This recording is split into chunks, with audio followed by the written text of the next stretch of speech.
ఈ రామగిరి మండలానికి సంబంధించి వర్గ పోరు నిన్నటి రోజున బహిర్గతమైంది.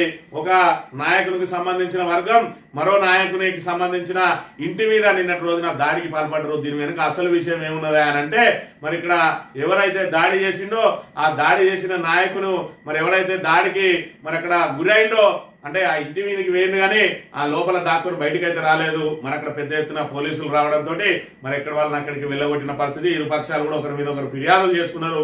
ఆ ఫిర్యాదులు ఎంత దూరం వస్తాయో మరి తెలియదు కానీ జరిగిన విషయం ఏంటంటే ఒక మహిళ పట్ల మరి అసభ్యంగా మరి ఇక్కడ ఎంత నీచమైన బూతులు మాట్లాడిండు అని అంటే అది మనిషి అన్న వాడేవాడు కూడా అలాంటి మాటలు మాట్లాడు. ఆ మాటలతోటి ఆ మహిళను మరి నానా బూతులు తిట్టడమే కాకుండా మరి ఇదే మండలానికి సంబంధించిన ఒక పెద్ద నాయకుడు, ప్రముఖ నాయకుడిగా మరి చెప్పుకోబడే ఆయనను ఆయన కుటుంబాన్ని కూడా నీచంగా మరి బూతులతోటి మరి ఇక్కడ నానా బూతులు తిట్టిండు. అది ఆ రికార్డు కాస్త మరి సోషల్ మీడియాలో వైరల్ అయింది. దాంతో ఆ నాయకునికి సంబంధించిన ఆయన వ్యక్తులు, కుటుంబ సభ్యులు, ఆయనకు దోస్తులు మరి ఆయన ఇంటి మీదకి పోయి దాడి చేసే ప్రయత్నం చేస్తే ఇంట్లో దాక్కోవడంతో మరి పోలీసులకు ఫోన్ చేయగానే మరి ఇక్కడికి వచ్చిండు. ఈ వర్గ విభేదాలు నిన్నటి రోజున బట్టబయలైనాయి. మరి ఆ బట్టబయలైన సంగతి ఓకే గాని అసలు ఇక్కడ వర్గాలు ఎవరెవరికి ఉన్నాయంటే 2014 ముందు చూసినాం. ఏదైతే 2004 నుంచి 2014 వరకు 10 సంవత్సరాల పాటు ఇక్కడ రెండు వర్గాలు, మంత్రిలో రెండు వర్గాలు మెదిలేది.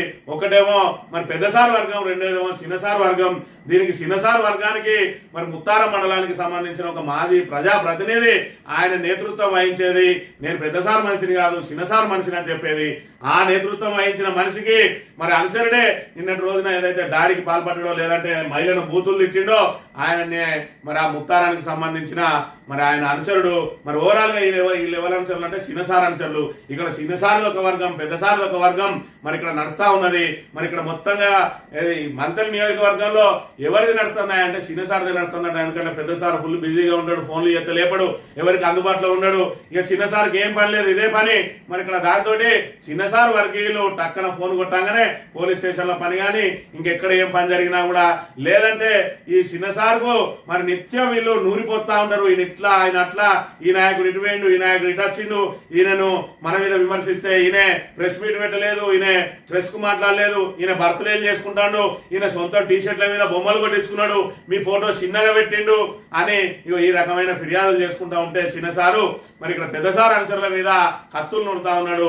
దానిలో భాగంగా ఇక్కడ రెండు వర్గాలుగా ఏర్పడి ఇక్కడ చిన్నసార్ వర్గం, పెద్దసార్ వర్గం తయారైంది.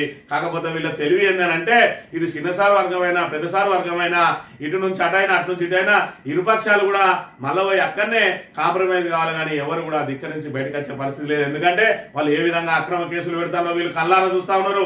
అందులో నుంచి బయటకు వచ్చిరనుకో మాగతి కూడా అంతే అని చెప్పి తిట్టినా పడి ఉంటా ఉన్నారు. మరి ఇక్కడ మెడలు బట్టి దొబ్బినా కూడా పడి ఉంటున్నారు. ఏదేమైనా వర్గపోరు బయటపడ్డది కానీ ఈ వర్గపోరు వెనుక అసలు వర్గం ఎవరా అంటే ఇక పెద్దసార్ చిన్నసార్ వర్గం అని నిన్నటితోటి తేడతెల్లమైన అంశాన్ని మనం ఇక్కడ చూడవచ్చు.